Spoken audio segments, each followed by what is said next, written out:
Thank you, Sammye Scott, for doing this Zoom interview with me. I really appreciate your time. And getting started with this interview, let's let the people know that don't know your name, where you're from, and your position. So my name is Sammye Scott. I am from Chattanooga, Tennessee. Uh-huh. I came down or moved down to Atlanta when I was like 17 for college. Went and graduated from Spelman College. Um, what was the next question? Oh, what is it that I do? So I am an A&R, but so much more than just the word A&R.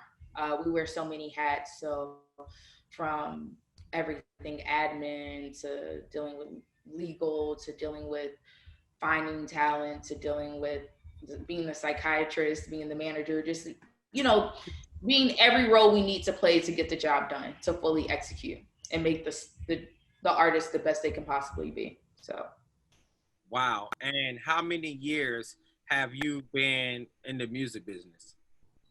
About, so you said what? you know what I'm saying? Uh, I don't know what to say. Okay. I like your shirt, by the way. That's cute. Oh, nice. Sorry. Thank you. Thank you. Thank you. I'll try. So I've been in the music business, I would say about 9 years, probably 10 really, but we can say 9, somewhere around there. Because I started off when I was in college, and then I went from I was had an internship in college. I stopped. Then towards the end of college, I started back, and then it's just been nonstop from there. It's crazy. It goes by so fast. I feel like I just graduated. But Wow. yeah. So, okay. So what or who influenced you to get into the music business? Or like, how did you get started, like starting messing with the Who music? or what? So it's really interesting. I was really supposed to go to Harvard Law School. That's ultimately what I wanted to do, go to I can Harvard, be a lawyer. see. But I also wanted to do something in the music industry, and I had a love for fashion as well. So it was really how all three of those things could coincide. Um, and I just got in music while I was in college, and I was like, yo, I'm in this like for the long haul. All my friends were like, hey, if there's anything else you can do besides law school, I would do it, And then once I felt like I was in it, I was like, it's no way I'm taking a step back from music to take 3 years to go to law school, really 4, because after you take the bar exam. So I was like, nah, I gotta stick with music. And like I said, it's my passion. It's really what I enjoy and love to do. Now, of course, there's ups and downs to it, but overall, I wouldn't have any other job in the world. But I would say I started, and my influences were, I would say Diddy, I would say Andre Harrell, I would say Russell Simmons. Oh, wow. Um, when I was younger, like not even really understanding what the music industry was, I was like, I want to work for Def Jam. I'm going to work for Def Jam. So like to see everything like transpire and where I am today, and I still have so much more to achieve, but it's like it's crazy, like dreams to reality. Even though I don't work at Def Jam, but still.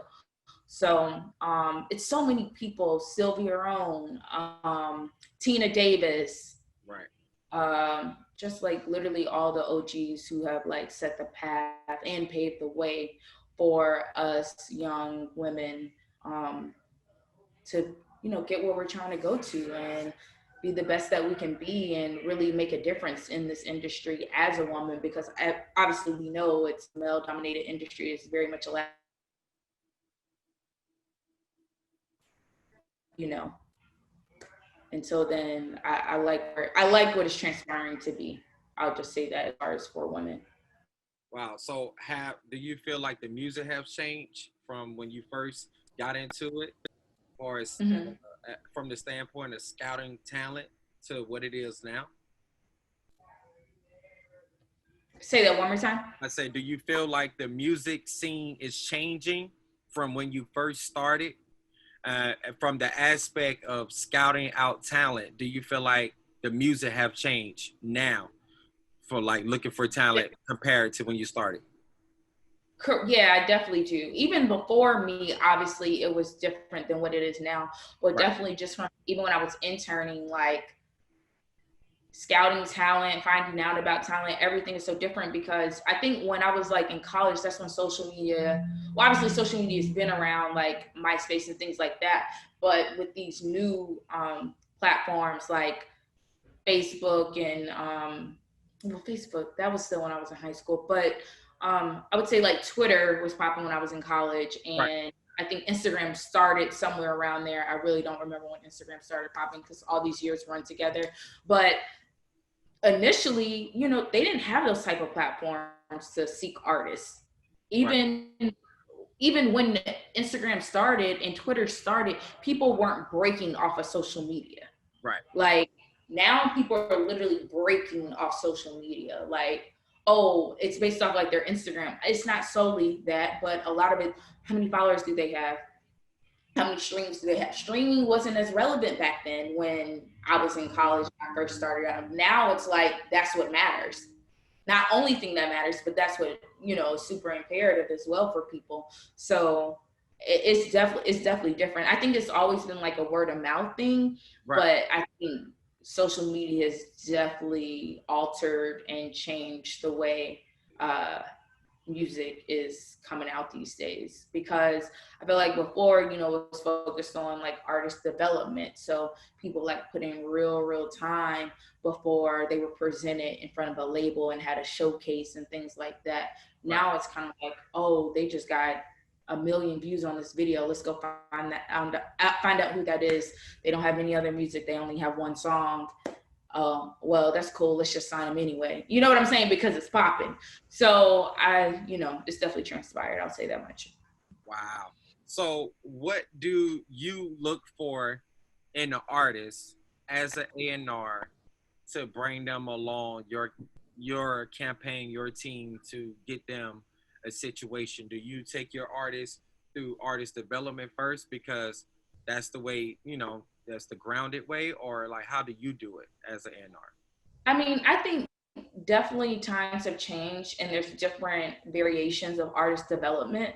And depending on who you have, some artists might be further along and might not need artist development, Right. or they might not need like vocal training, but they might not be as good and they might need media training or something like that. Right. So I think it just varies for each artist. But as far as my artists particularly, who, you know, I sign or anything like that, I'm like, I want you to be the best you can be. And none of you all are number one on the Billboard charts or anywhere right now. So until then, I feel like everyone needs work. Like you should be consistently working. And I think artists have this like stigma or miscommunication or something where they feel like they have to be at like an actual studio or rehearsal place, you know, to practice. And it's like, yo, the Jackson 5, who are legends, practice in their living room, move the furniture out the way and practice in their living room. So, and I want to shout out to Jacob Lattimore because I know firsthand he's someone who's super dope, and that's like my little bro, and he done do dance rehearsal wherever. And I think that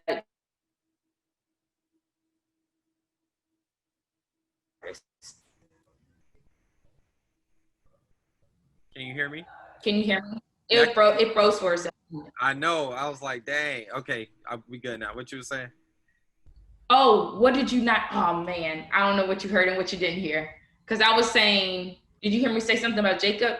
Yep, you would say Jacob Lattimore is like your little bro, and he perform and Yeah, I was just saying that. I was just saying that Jacob is like my little bro, and I can appreciate like his artist development because he didn't get where he is overnight, whether it be like acting or from his artistry. Like I'm not saying I've known him since he was a little kid, but I've known him for enough years to see the grind. And even when he was popping, like he was still, it didn't matter if he was in the house, wherever he was making sure he was dedicated to rehearsing, whether it be vocally or dance rehearsal or whatever the case might be. And I feel like that's what separates like artist longevity from long time okay. and timeless to meantime. Right. Wow. So what can you explain the definition of an A&R for everyone who's watching this video, who's going to watch this video? What is the definition of an A&R? Because everyone says that they're an A&R, but I really don't think that people exactly know what it means. Those words A&R, what does that mean? So, you know, there's no true definition Okay. of what A&R is, but you're right. A lot of people do call themselves A&Rs, and I'm like, how? Where? Like, because it's a fad, because it's a cool thing to do, because I take that shit seriously. I take what I do seriously, and I know my friends and colleagues take what they do seriously, and it's not just cute for what, Right. you know, we're putting in real work. But I can tell you what A&R stands for, and I can tell you my meaning of what A&R is, because there's different types of A&Rs, so that's why I say my meaning. But A&R stands for artist and repertoire. And with an A&R, you're, like I said at the beginning, like, your job duties vary. It's not just, oh, I'm an A&R, I'm lit in the club with the artists, having a good time. Like, it's seeking those artists. It's finding those artists that aren't already popping, because, or like on social media or on research reports or whatever the case might be. It's finding that artist with maybe 200 followers or 500 followers, and literally like developing them, like working with them. And that goes into artist development as well, like building them up from the ground up to here. Right. Not just finding someone who's already in motion and, you know, got this going on and got that going on, and okay, let me latch on real quick.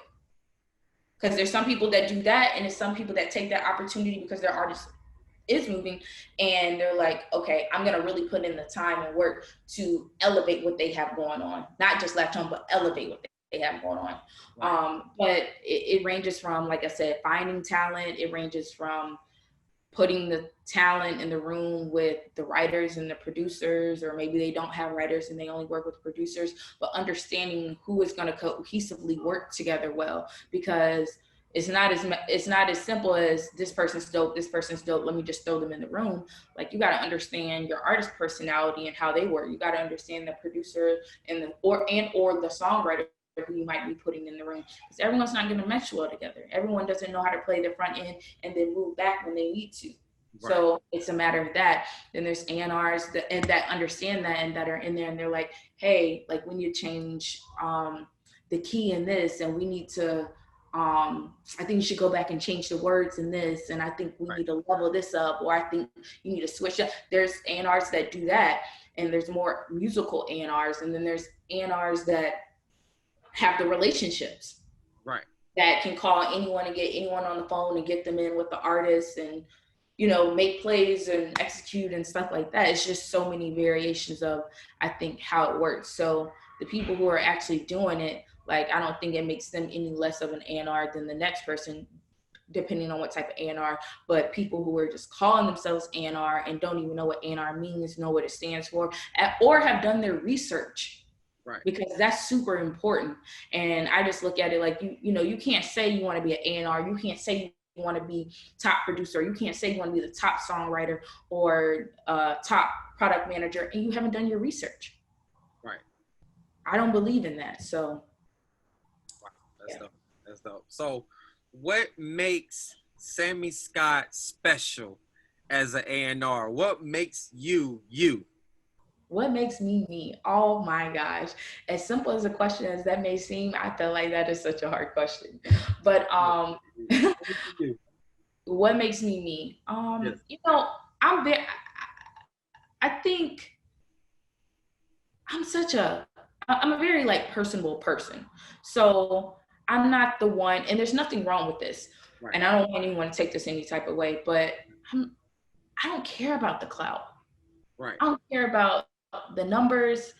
I don't care about the streams. Like, if I believe in you, I believe in you. Okay. And there's a lot of people out here that I feel like don't want to take that chance, don't want to take that risk, don't want to take that sacrifice of it possibly not working. But at the end of the day, if I believe in it, I'm cool with it not working. We're just going to try the next thing. Right. As long as I know I put 200%, the artist put 200%, we gave it our all. Because everything's not going to work, whether it has nothing going on or whether it has everything going on. And we see it every day. There's people that have the biggest records in the world, but they have nothing after that, which would be considered a one-hit wonder, as we know. And right. There's people who came from nothing that the next person took here, and they have everything going on, and they're 20 years down the road and still able to sell out arenas. Right. So I feel like, you know, when it comes to that, I feel like that's what makes me me, because I feel like when I meet you, like I got to spend time with you, because either you're my child or we're married, however you want to look at it. We're in this for the long run. So I have to know that I can be around you Right. and we vibe. Obviously, we're not going to always agree. You're not going to always agree with anybody. But I have to know that, you know how to be level headed and we can compromise. Right. I have to know that you have work ethic. I'm not begging anyone to go to the studio. I'm not begging anyone to go on promo runs. I'm not begging anyone to do anything, because if this is what you want and I provided that opportunity, you got to meet me. Right. I put my ass on the line for signing whatever deal it might be. You got to meet me halfway. And I feel like, and this sometimes could be the downfall, but I don't think so, because I truly feel this way. You know, I want the best for the artist. And I'm not saying like people look at it, well, you work for the label or you sign people on that label deals. Like that's not what it is. And people have to do their research before really broadcasting people are signed up in all these fucked up deals. Right. Because at the end of the day, the artist signed them. I'm pretty sure they had a lawyer. Labels aren't doing deals with people who don't have lawyers. So it's like everyone signs a deal that they might feel like once they make it, it's not a right fit for them. Okay. But when you didn't have any money and you were trying to figure out how you were going to pay your bills or your car note or whatever the case might be, it worked for you. Right. So at the end of the day, I'm like, how can we make it work for anyone? I mean, for everyone. And anyone who I've tried to sign or have relationships with, or any artist that I have signed, know that I'm always here for how do we make it make sense for everybody. Right. That's what's So up. yeah, that was Okay. it. So what do you feel like you sacrifice in your personal life for your career that you have now? I sacrificed my life. I did, but I don't regret it, because it's not too many people in the world that can say they truly do what they love every single day. Right. Like I said, like you can talk to any of my friends, family, like you're gonna hear me be like, oh my fucking gosh, even at least like I'll be on the phone with her in the morning, like, you gotta be kidding me. It's not one thing, it's another. I'm always putting out fires, it's always something, but that's part of my job. And I'd rather it be part of my job with something that I'm passionate about, care about, love to do, than something that I'm just in there for a check. Because this is much beyond for a check. And if you're in anything for a check, you're in the wrong business. Not unless you're just using that as a platform to elevate you to, fund the next thing or to get to the next level where you're trying to go to. Outside of that, yeah, I mean, it's so many times where my friends are like, oh, let's go out of town, let's go here, let's go there. And I'm like, I can't, I'm on call, or I can't because I have a studio session, or I can't because I have to go to this listening session, or I can't because my artist is recording all week and I'm on the timeline. Right. Like right now I'm working on a Christmas project. Like it's hard for me to really do too much because I don't have that much time. It's like I got to get it done. So anything could come up where I need to pop up at the studio, or I need to go here, go pull up on this artist or producer or whatever and get the song done. So it's just part of it. Wow. So with your title, um, what is, so I know you're A&R, but what is your A&R title? With the, So I'm director of A&R for Atlantic Records. okay, so explain to me, what does director of A&R means? From being at Atlantic Records, what does that title consist of? I mean, to be honest, this is just me being transparent because I'm a transparent person. It really doesn't mean anything. Okay. And I don't mean it like that. And hopefully whoever watching, don't come at me. But it really, like, titles, yes, is working your way up. Like, oh, you started as an A&R, A&R manager, director of A&R, a VP, a SVP, president, EVP, whatever.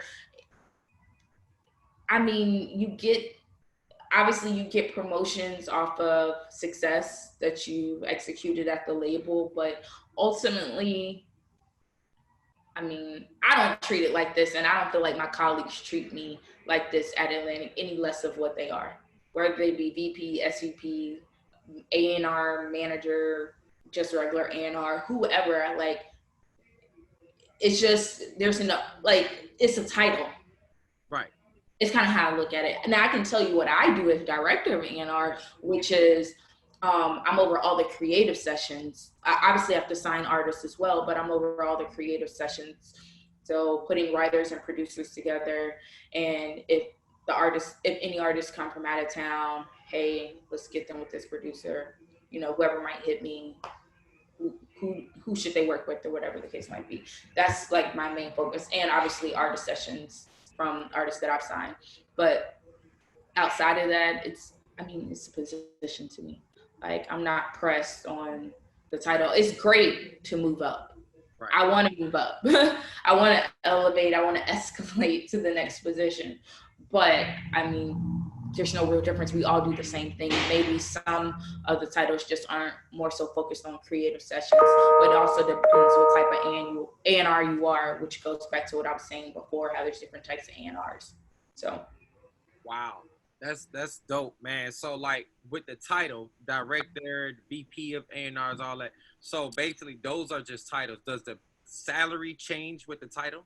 Yeah, absolutely. I wasn't trying to touch base on that, but yeah, it does. So obviously, like, I mean, but that's the thing. Everyone's different. So you can't really, I don't know, because there could be someone who's an A&R manager that might get paid more than me because of whatever reason. I don't know. I don't know everyone's paid, but technically, like, that is how it is, as if it would be in any other corporate company when you pay grows, position changes, things like that. Oh, you might be allocated more duties or something like that. But I feel like I said, in Atlantic, we all work cohesively together, and it's like a teamwork. So it's about, executing at the end of the day. Wow. So with you being who you are, the busy Sammye Scott. You did not put out the whole name.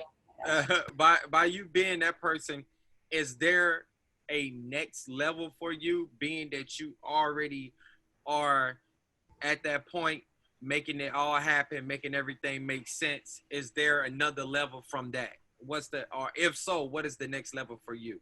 Yeah, absolutely. I mean, I thank you so much, and I'm grateful for you even saying who I am. I'm like, I'm just working. I just want to win. I want to change the world. Okay. But I appreciate that. I mean, I definitely want to move up. I definitely want to work my way up the company.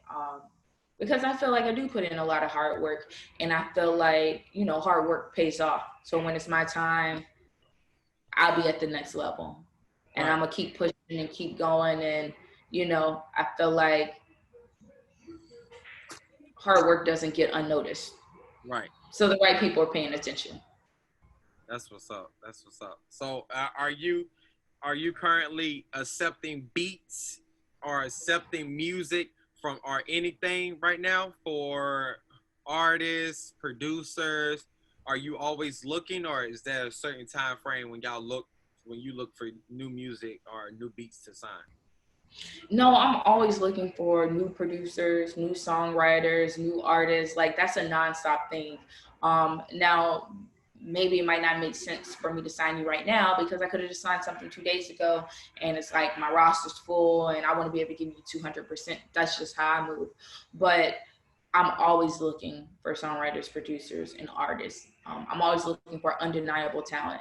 I'm always looking for the next superstar. And people might be like, superstar? This person wasn't a superstar when they signed, but obviously that. But I want to be able to know that you have that potential to take it to the next level, because certain things can't be taught when it comes to superstardom.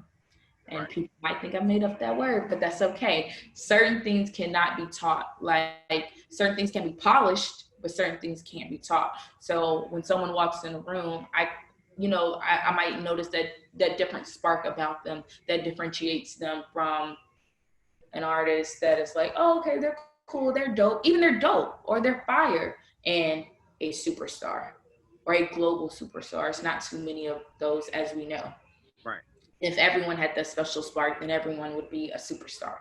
Exactly. So, but I say that about for artists, and even with writers and producers. Obviously, it takes time to develop, but you know, I got to know that that passion is there. I got to know that that energy is there, like that you're willing to take constructive criticism.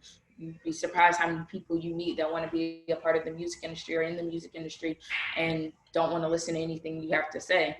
And Right. it's like, well, I don't want to work with people that I can't have dialogue with and, hey, let's figure out how we can enhance this or change this or make this better, because, you know, I feel like things can always be heightened.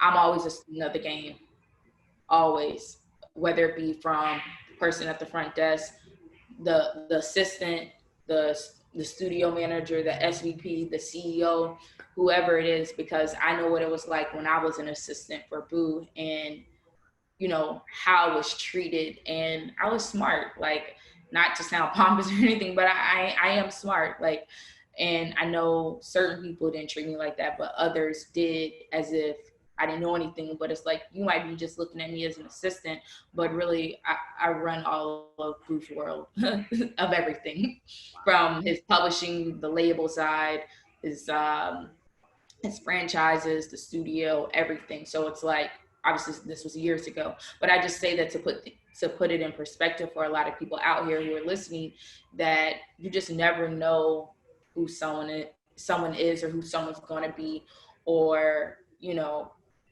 what what insight they can provide to you. Because what if they're trying to get to Boo? I'm just using Boo as an example because that was my job before Atlantic. What if someone's trying to get to Boo? They just don't know. Boo's not going to talk to you unless you go through me. Wow. And it's a lot of dynamics and relationships that people, like, if you don't talk, if you got to go through their assistant to get to them. So I say that also to say, do not dictate your respect level to people off of their position. Because, and I always use this example, but I like to reiterate it, that, you know, Diddy used to work for Andre Harrell. Andre Harrell fired Diddy. Diddy ended up hiring him to run his shit. So it's like, you just never know. Right. That's a hell of a situation. Yeah, Diddy could have been like, oh no, he fired me, like blah, blah, blah, blah, all this other stuff. And he probably was salty at the time until he understood what Andre provided for him, Right. which was a bigger picture. Exactly. So, Wow. That's what's up, man. So, okay. So, what are some words of encouragement you would like to give to all the young ladies out there and all the people who look up to you, that's watching you there? You know, people like me appreciate the hard work that you're putting in and what you've done already. What are some words of encouragement? some words of encouragement I would say is, you know, keep your eyes on the prize, keep your eye on the goal. And I know that's something that people probably everyone says, but I really mean it when I say that, because it's like, I don't, not one track mind, but tunnel vision, because it's so easily to get distracted with so many things that we have going on in the world. And I don't mean just because we're in the pandemic, I mean social media, the people who you hang around, the people who you might work around, like everyone's not conducive or there for you mentally, Right. for you to get to where you're trying to be. Like, someone, you could, you know, be saying your dreams, or you could be saying this or saying that, and then someone could always be negative every time you say something. And I'm like, don't let that get you down, because there's so many people who are successful that got shut down numerous times before they got to where they are now, which is why, I know I'm kind of jumping all over the place, but which is why it's so important to read. Like Nike, Starbucks, Amazon, like all, and do your research. All these people try, business owners, CEOs of their company, you Right. know, tried numerous times and got doors shut in their face before they actually got that one yes. But that's how it is. Like, Right. someone might not understand or get your vision, and that's okay. Right. But it's your job to, you know, keep the willingness and keep the energy and keep the passion that is gonna work. Right. You know what I'm saying? And sometimes you gotta stay down until, hey, it's out there and it's popular for people to fully get your vision. You're not the only person. Don't take stuff personal, because when you do that, like, you're only hurting yourself in this picture, because the person who laughed at you or the person who said no, you turned around and took that energy that pissed you off about what they said to you and really put it behind, like, you never know what you get to. Right. Exactly. And I just feel like make sure you're not looking at the next person, because when you're watching the next person, then you're like, oh man, like how they get this and I started before them, and Right. they making more money than me, or they with this person, or with half of it's probably a facade. If it's not a facade, you don't know what they did to get there. And I don't mean that in like a bad way or anything like that, but you just don't know everyone's circumstances. You don't know how that transpired, but you're going to hurt yourself when you're paying attention to everyone else. Wow. So I would say keep your eye on the prize, stay focused, make sure you're reading. It's okay if people say no. Do not look at if you failed as being a failure. You have to fail. You have to fuck up. You have to lose out on things to be able to learn those lessons for you not to do it again, to move forward. Right. If you look at it as a failure, you're already fucking up. You're right. That's the best way to put it. That's the best Yeah. way. Yeah, you are. Like, you got to use that to be like, okay, lesson learned. Every experience should be a lesson. And it takes time to get there. So for the younger people who are 19, 18, because I know this industry is starting so young, like 18, 19, however old you are, like, don't be so quick to like, oh, I'm not where I should be. Like, he over here making $1 million and I'm 19, or I'm 23 and this person's making $5 million and I'm not there yet. Everyone has their own path. Right.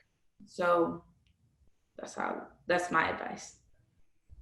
Word. So before we wrap up this wonderful interview, tell me a fun fact about Sammye Scott. What's a fun fact?